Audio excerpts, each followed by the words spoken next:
Hello बच्चों, good morning. मैं श्रीमती रितु अरोरा, नागरिक शास्त्र प्रवक्ता, आर्य कन्या इंटर कॉलेज इलाहाबाद। बच्चों, मैं आप सभी का कक्षा 11 की नागरिक शास्त्र विषय की क्लास में आप सभी का स्वागत करती हूँ। आप सभी को मालूम है कि ये एक ऐसा समय है जबकि हम सभी कोरोना वायरस से बचाव के प्रयास में संलग्न हैं और इसका एक ही उपचार है बच्चों, सामाजिक दूरी और स्वच्छता को अपनाना। इसी कारण हम सभी अपने अपने घरों में रहकर सामाजिक दूरी का पालन करते हुए कोरोना वायरस को परास्त करने का प्रयास करेंगे। साथ ही हम समय का सदुपयोग करते हुए आज से ऑनलाइन क्लासेस की शुरुआत करते हैं ताकि आपकी पढ़ाई में किसी प्रकार का कोई नुकसान न। आप सभी मेरे से परिचित हैं बच्चों, तो चलिए सर्वप्रथम हम विषय सूची नागरिक शास्त्र पढ़ने जा रहे हैं। तो नागरिक शास्त्र की विषय सूची के बारे में जान लेते हैं। बच्चों, विषय सूची आप जानते ही हैं, विषय सूची क्या होती है। यानी इस क्लास में नागरिक शास्त्र में आप किन किन चीजों का अध्ययन करेंगे। बच्चों, नागरिक शास्त्र विषय जैसा कि आप पिछली कक्षाओं से लगातार पढ़ते चले आ रहे हैं, नागरिक के बारे में, नागरिक के विषय में जानकारी प्रदान करता है। नागरिक क्या है, नागरिक के क्या अधिकार हैं, क्या कर्तव्य हैं, सरकार का निर्माण कैसे होता है, चुनाव क्या है, सरकार के 3 अंग कार्यपालिका, विधायिका, न्यायपालिका क्या है, व्यवस्थापिका क्या है, स्थानीय शासन यानी छोटी छोटी पंचायत या नगर पालिका क्या है, किस प्रकार कार्य करती है। ये जो नागरिक से संबंधित, नागरिक से जुड़ी बातें हैं, ये सभी हम नागरिक शास्त्र के अंतर्गत अध्ययन करते हैं। तो नागरिक शास्त्र विषय में कक्षा 11 में बच्चे 2 खंड हैं, खंड क और खंड ख। जैसे आप अभी तक फर्स्ट और सेकंड पेपर पढ़ते थे, लेकिन बच्चों अब 2 पेपर नहीं होंगे, एक ही पेपर हर विषय का होगा। पिछले 2 वर्षों से ऐसा ही हो रहा है। अब हर विषय का एक ही पेपर है, लेकिन 2 खंडों में आपका कोर्स विभाजित है। खंड क में भारत का संविधान, उसके सिद्धांत और उसकी व्यवहारिकता से संबंधित जितने भी अध्याय हैं वो खंड क में आपको पढ़ाए जाएंगे, उसके बारे में विस्तार से बताया जाए। जिसमें सबसे पहला टॉपिक है संविधान क्यों और कैसे। इसी तरह भारतीय संविधान में अधिकार, चुनाव, प्रतिनिधित्व, कार्यपालिका, व्यवस्थापिका, न्यायपालिका, संघवाद, स्थानीय शासन, संविधान एक जीवंत दस्तावेज और संविधान का राजनीतिक दर्शन। खंड ख में बच्चों राजनीतिक सिद्धांत आपके इसके अंतर्गत आएंगे। राजनीतिक सिद्धांत, राजनीति क्या है, हम राजनीतिक सिद्धांत में क्या पढ़ते हैं, क्यों उनको व्यवहार में लाना चाहिए, स्वतंत्रता क्या है, कितने प्रकार की होती है, हम अभिव्यक्ति कैसे कर सकते हैं, यानी अपने को दूसरों के सामने कैसे प्रस्तुत कर सकते हैं, अपनी अभिव्यक्ति कैसे कर सकते हैं, ये हो गई स्वतंत्रता। इसी तरह समानता क्या है, क्यों महत्वपूर्ण है, कितने प्रकार की होती है, क्या सबको समान अधिकार मिलने चाहिए, सामाजिक न्याय, समाज में न्याय, अधिकार, नागरिक को कितने प्रकार के अधिकार हैं, कानूनी अधिकार क्या है, राजनैतिक अधिकार क्या है, ये अधिकार के अंतर्गत पढ़ेंगे। नागरिकता, एक नागरिक कौन होता है, उसे एक राज्य की, एक देश की नागरिकता कब मिलती है, कैसे मिलती है, अगर वो कोई दूसरे देश की नागरिकता लेना चाहे तो कैसे प्राप्त होती है, राष्ट्रवाद क्या है, धर्मनिरपेक्षता क्या है, धर्मनिरपेक्ष होना यानी देश का अपना कोई धर्म न होना, देश के लिए सभी धर्म समान है, और शांति और विकास। ये तो बच्चों आपका था सिलेबस जो 2 खंडों में विभाजित है, खंड क और खंड ख। बच्चों आर्य कन्या में यानी हमारे अपने विद्यालय में नागरिक शास्त्र की हम 2 अध्यापिकाएं हैं, श्रीमती उषा कुशवाहा दीदी, जो आपको खंड ख के बारे में बताएंगी। खंड ख के जितने भी अध्याय हैं उससे संबंधित जानकारी देंगी। और मैं श्रीमती ऋतु अरोरा आपको खंड ख के बारे में जानकारी प्रदान कर। खंड क में जैसा कि हमने पहले भी आपको दिखाया था, पहला चैप्टर है संविधान क्यों और कैसे। संविधान यानी कॉन्स्टिट्यूशन, क्यों और कैसे, इस पर अब हम चर्चा करेंगे। लेकिन इस बात को ध्यान रख लीजिए बच्चों, खंड क से संबंधित जितने भी चैप्टर्स हैं उनको अभी लॉकडाउन के दौरान, ऑनलाइन क्लासेस के दौरान मैं बताऊंगी, यानी ऋतु अरोरा मैम बताएंगे।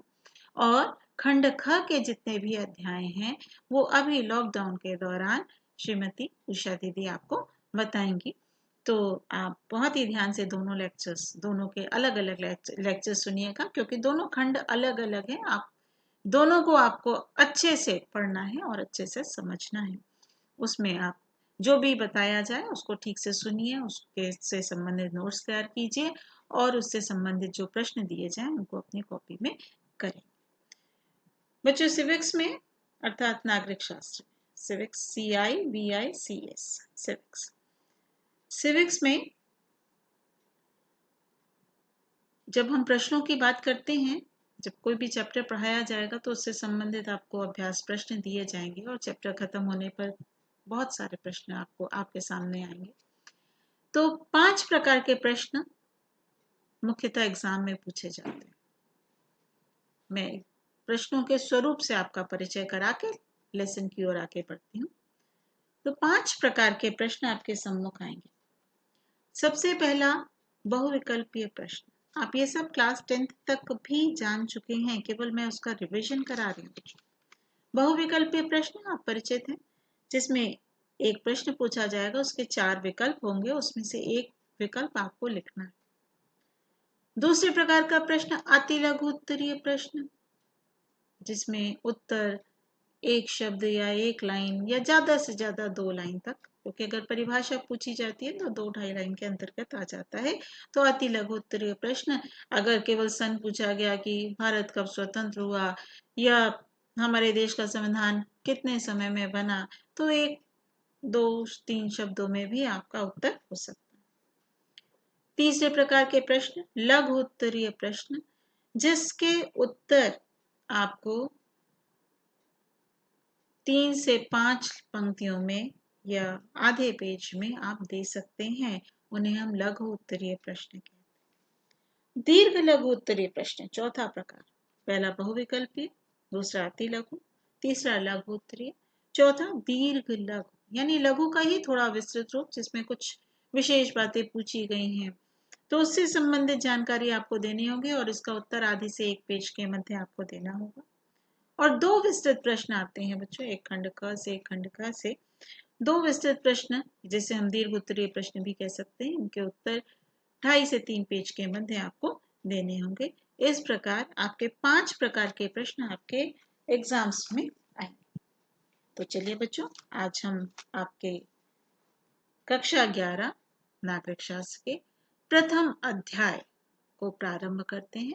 खंड क का पहला चैप्टर है संविधान, जिसे हम कहते हैं कॉन्स्टिट्यूशन, क्यों और कैसे। बच्चों, इंग्लिश टर्म भी आपको मालूम होना चाहिए, कम से कम इतना तो मालूम होना चाहिए कि अगर कोई कहे कॉन्स्टिट्यूशन के बारे में बताइए तो आप कहें हमें तो कॉन्स्टिट्यूशन पढ़ाया नहीं गया। तो संविधान, क्यों और कैसे। आप सभी को मालूम है बच्चों, हमारा देश लगभग 200 वर्षों तक परतंत्र रहा है, दूसरे के अधीन रहा है, अंग्रेजों के अधीन रहा है। ब्रिटेन ने हमारे पर लगभग 200 वर्षों तक शासन किया और इन 200 वर्षों में हमने धीरे धीरे अनेक क्रांतियों के माध्यम से अपने देश को आजाद कराने का प्रयास किया। 1857 की क्रांति सामूहिक रूप से शायद प्रथम प्रयास था बच्चों, जब हम सामूहिक होकर के हमने अंग्रेजों के विरुद्ध विद्रोह किया था। और उसके बाद अनेकों ऐसे विद्रोह होते रहे और धीरे धीरे अंग्रेजों को यह प्रतीत होने लगा, ऐसा लगने लगा कि हम बहुत ज्यादा दिनों तक भारत पर अपना शासन नहीं कर पाएंगे और अंततः भारत 15 अगस्त 1947 को स्वतंत्र। लेकिन बच्चों हमारी स्वतंत्रता हमें प्राप्त हुई, लेकिन एक बहुत बड़ी त्रासदी के साथ कि हमारे देश का विभाजन हो गया। यानी जब 14 अगस्त को स्वतंत्रता की बात हुई तो अंग्रेजों ने भारत को भारत और पाकिस्तान दो मुल्कों में, दो देशों में विभाजित कर दिया। 14 अगस्त 1947 की मध्य रात्रि में दोनों देशों के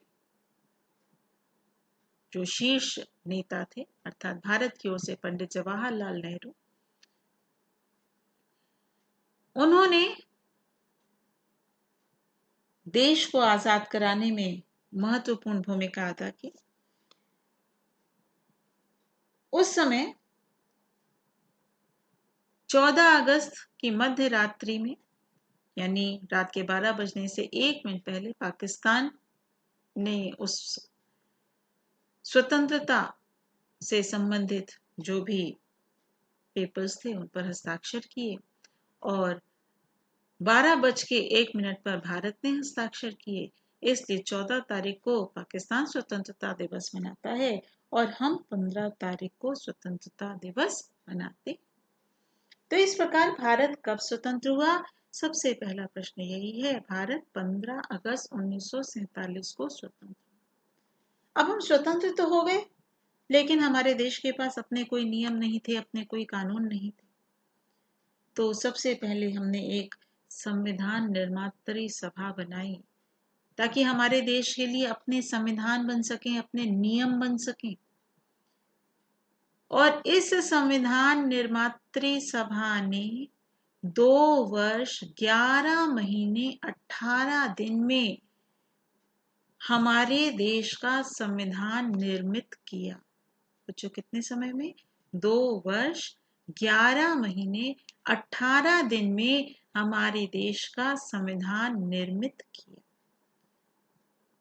और बच्चों 26 नवंबर 1949 को हमारे देश का संविधान बनकर तैयार हो गया। लेकिन अभी मैंने देखी आपके सामने जो स्क्रीन पर चैप्टर का मैंने एक समरी आपको दी है, उसमें लिखा हुआ है 26 जनवरी 1950 को भारत गणतंत्र हुआ, यानी हमारे देश का संविधान लागू हुआ। जब 26 नवंबर 1949 को बनकर तैयार हो गया तो उसे लागू 26 जनवरी 1950 को किया गया। ऐसा क्यों?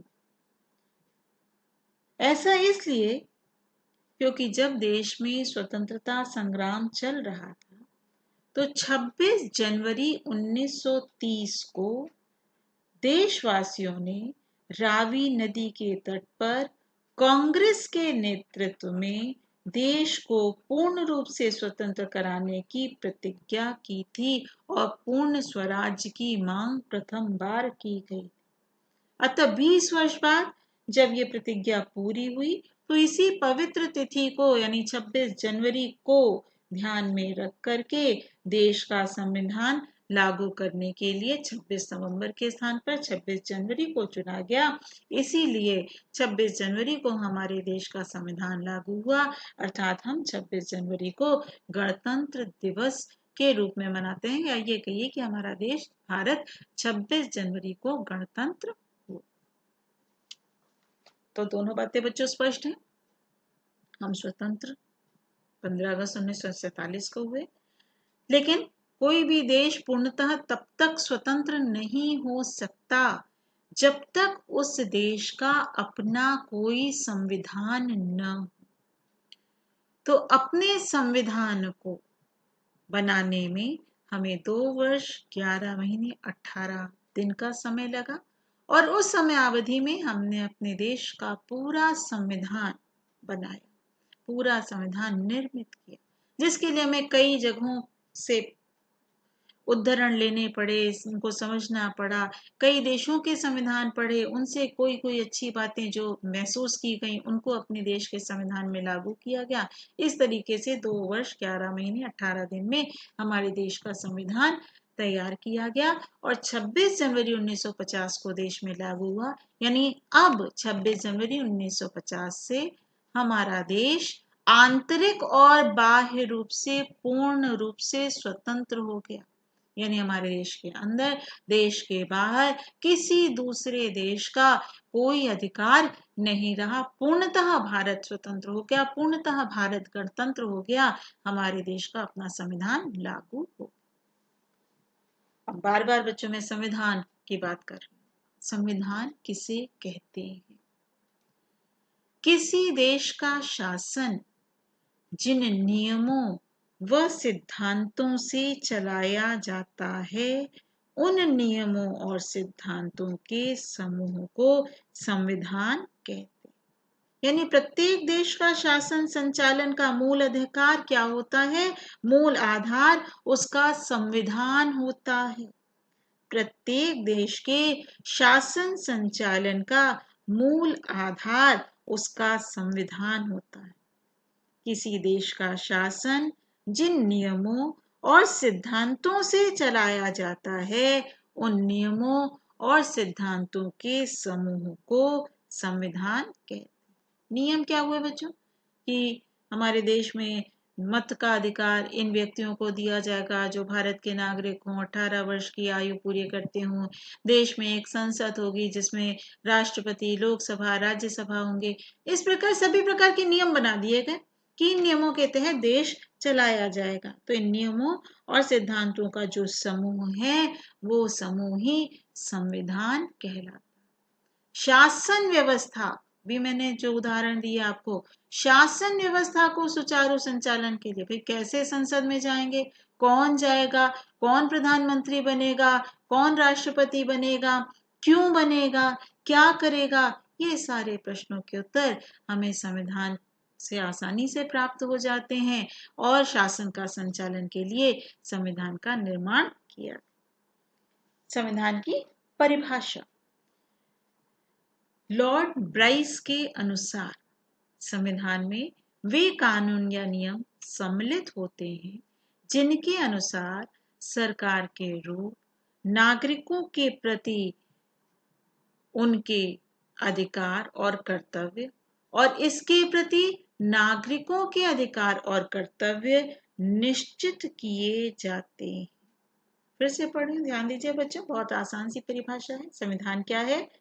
कानून या नियम। जो संविधान है वो कानून है। तो संविधान में वे कानून, वे नियम आते हैं, वे नियम सम्मिलित होते हैं जिसके अनुसार सरकार का रूप निश्चित होता है कि सरकार कैसे होगी, क्यों होगी, कितने सदस्य होंगे, क्या करेंगे, सभी कुछ।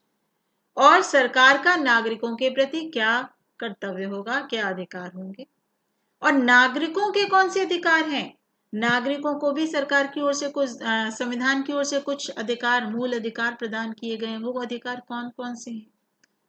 लेकिन नागरिकों को अधिकार के साथ कुछ कर्तव्य भी करने हैं। तो ये सारी बातों का वर्णन कहाँ किया गया है? संविधान में किया गया है। जिसमें इन सब का वर्णन किया गया है उसे ही हम संविधान कह सकते। बच्चों बहुत आसान से टॉपिक है, आपको मेरे ख्याल से समझ में आ रहा हो।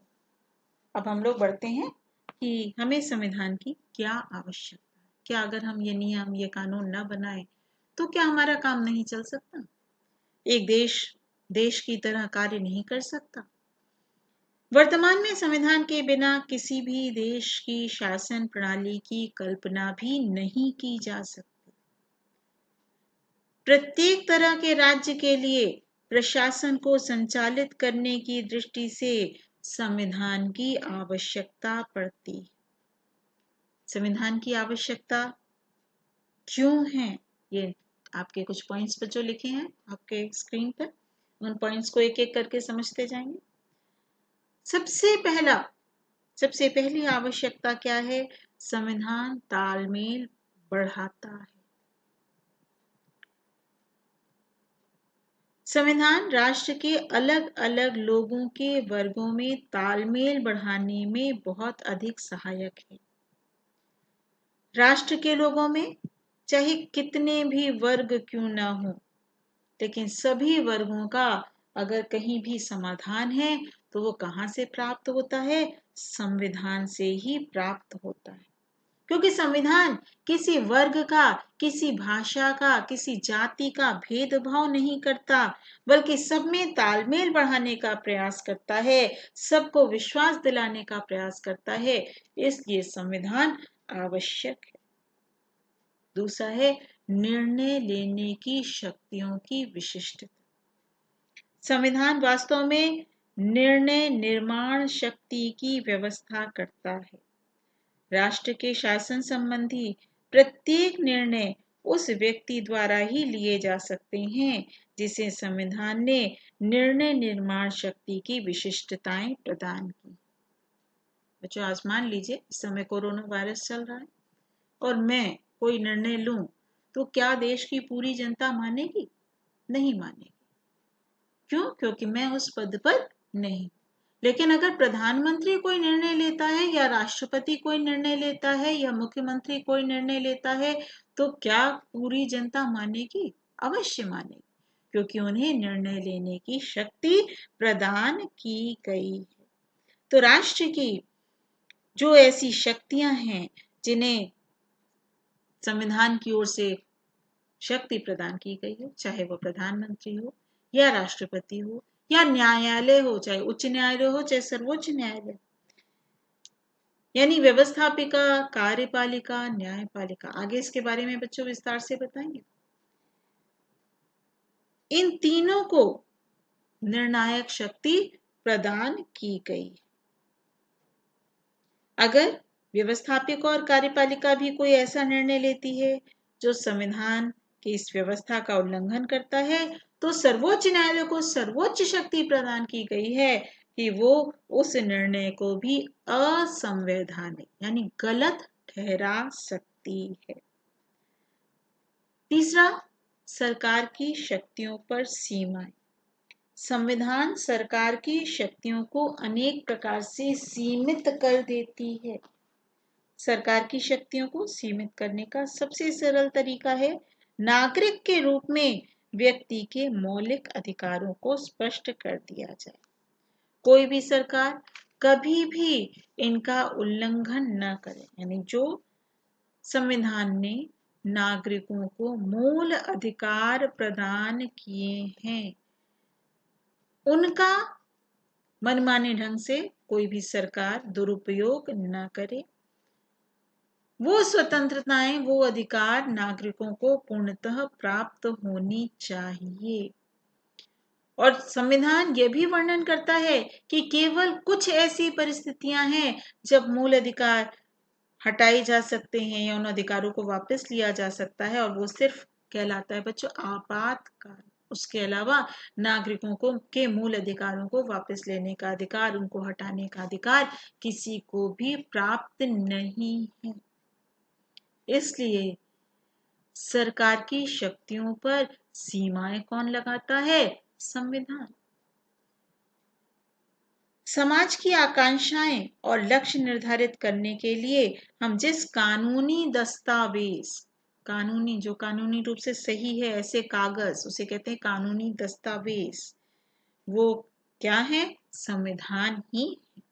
जब समाज की आकांक्षाएं और लक्ष्य संवैधानिक मान्यता प्राप्त कर लेते हैं तो सरकारों द्वारा उनके प्राप्ति के लिए यह आवश्यक हो जाता है कि हम निरंतर अग्रसरित हों, प्रयत्नशील हों और संविधान के दायरे में रह करके निरंतर समाज को आगे ले जाएं, लक्ष्य प्राप्ति करें। जैसे आपका लक्ष्य था बच्चों बोर्ड एग्जाम में अच्छे मार्क्स लाना, अच्छे नंबर अंक प्राप्त करना, इसी प्रकार समाज का एक लक्ष्य होता है और समाज उस लक्ष्य को प्राप्ति के लिए प्रयास करती है, उसके बाद पुनः और ऊपर का लक्ष्य निर्धारित करती है, आकांक्षाएं बनाती है। राष्ट्र की बुनियादी पहचान। संविधान देश के लिए सर्वोच्च मतलब सबसे ऊंचा कानूनी दस्तावेज है। संविधान से ऊपर कोई भी बड़ा कानूनी दस्तावेज नहीं होता। जो ये संविधान है, ये राष्ट्र को एक पहचान प्रदान करता है। संविधान की व्यवस्थाओं से ये अनुमान लगाया जा सकता है कि जिस राष्ट्र के लिए संविधान का निर्माण किया गया है, उस राष्ट्र की बुनियादी पहचान क्या है। तो इस प्रकार राष्ट्र की बुनियादी पहचान कहाँ से होती है? संविधान से। यानी संविधान एक देश को पहचान प्रदान करता है। देश का सर्वोच्च कानून बनाने का अधिकार संविधान ही है, और किसी भी देश का संविधान ही उस देश का सर्वोच्च या सर्वोत्तम कानून होता है।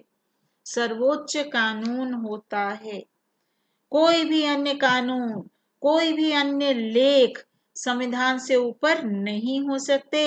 संविधान का पालन करना देश में रहने वाले प्रत्येक व्यक्ति के लिए, चाहे वह शासक हो चाहे वह जनता हो, सभी के लिए आवश्यक हो जाता है। संविधान से ऊपर कुछ भी नहीं है।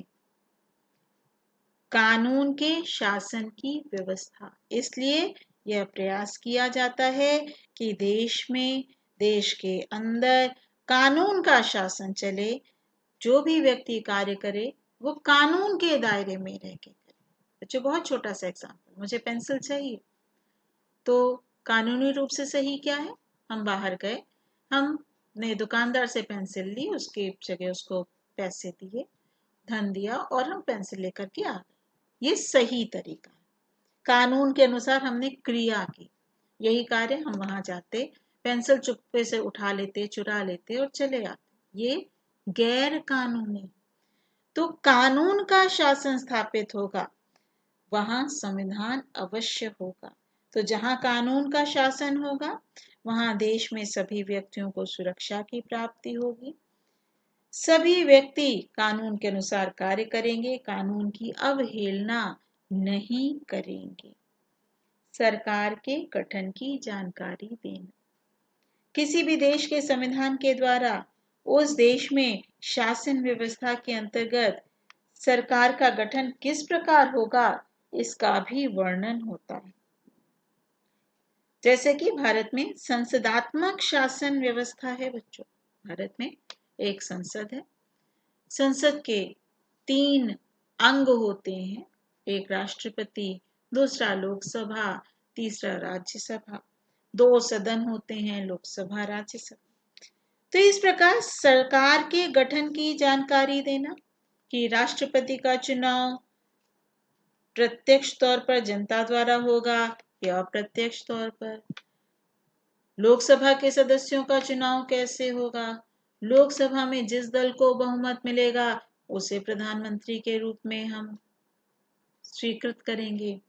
तो इस प्रकार ये जितनी भी सरकार से संबंधित जानकारी है, वह भी पूरी तरीके से हमें संविधान के द्वारा आसानी से प्राप्त हो जाती है। सरकार के स्वरूप का निर्धारण करना। किसी भी देश का संविधान उस देश में अपनाई जाने वाली शासन व्यवस्था का निर्धारण करता है। अनेकों प्रकार की व्यवस्थाएं बच्चों पूरे विश्व में प्रचलित हैं। कहीं अध्यक्षात्मक शासन व्यवस्था है, कहीं संसदीय, कहीं एकात्मक, कहीं संघात्मक, कहीं तानाशाही। आगे के चैप्टर्स में बच्चों इनके बारे में आप विस्तार से पढ़ेंगे। हल छोटे में मैं आपको समझा देती हूँ। अध्यक्षात्मक, जहां राष्ट्रपति, अध्यक्ष ही प्रमुख होता। संसदात्मक, जहां देश के कुछ व्यक्ति जो निर्वाचित होते हैं, प्रत्यक्ष और अप्रत्यक्ष रूप से, वो देश का शासन चलाते। संघात्मक, जहां कई व्यक्ति मिलकर के संघ, कई राज्यों का मिलकर के एक संघ होता है, और देश में 2 प्रकार की सरकारें होती हैं, केंद्र सरकार, राज्य सरकार, वो संघात्मक शासन व्यवस्था। छोटे देशों में जहां पूरे देश के लिए केवल एक ही शासन व्यवस्था है, वहां एकात्मक शासन। तो इस प्रकार अनेक प्रकार की सरकारें होती हैं। उसमें हमारे देश में किस प्रकार के सरकार का प्रावधान है, कितने प्रकार की सरकारें हो सकती हैं, उससे संबंधित जानकारी भी हमें सरकार के स्वरूप का निर्धारण करने से संबंधित जानकारी भी हमें संविधान से आसानी से प्राप्त हो जाती है। और लास्ट है बच्चों, शक्तियों के पृथक्करण की व्यवस्था। शासन संबंधी शक्तियां किस व्यक्ति या व्यक्तियों के हाथ में केंद्रित होंगी? यदि किसी शासन व्यवस्था की समस्त शक्तियां एक सरकार या केवल केंद्र में निहित होती हैं, वहां एकात्मक शासन होता है। जहां शासन की शक्तियां केवल एक भाग में या एक सरकार में केंद्रित न होकर के दो भागों में विभक्त कर दी जाती हैं, केंद्र और उसकी इकाइयों में, तो वहां पर शक्ति का विकेंद्रीकरण हो जाता है, यानी संघात्मक शासन होता है। और भारत में संघात्मक शासन को संसदात्मक और संघात्मक इन शासन प्रणालियों को अपनाया गया है। तो इस प्रकार हमारे संविधान की आवश्यकता क्या है, इन सभी पर अभी हमने बच्चों चर्चा की। चूंकि आज आपका नागरिक शास्त्र विषय से संबंधित केवल विषय वस्तु से संबंधित जानकारी आपको दी कि संविधान क्या है, संविधान की आवश्यकता क्या, आज हमने इस पर चर्चा की। और बच्चों मेरे ख्याल से आपको समझ में भी आया होगा। नहीं आने पर आप एक बार पुनः इसको पढ़ेंगे, मैं इससे संबंधित अन्य मैटर भी आपको व्हाट्सएप पर भेज दूंगी। आज का जो लेक्चर था, इससे संबंधित जो महत्वपूर्ण प्रश्न बनते हैं बच्चों, उनको अपनी अभ्यास पुस्तिका में करेंगे। पहला प्रश्न है, संविधान का क्या अर्थ है? दूसरा, भारत कब स्वतंत्र हुआ? तीसरा, संविधान की आवश्यकता के कोई दो कारण बताइए। और चौथा आखिरी प्रश्न, संविधान की एक परिभाषा दीजिए। आज बच्चों आज के लिए इतना ही। हम अगले लेक्चर में, अगले वीडियो में आपसे फिर मिलेंगे बच्चों। तब तक के लिए धन्यवाद।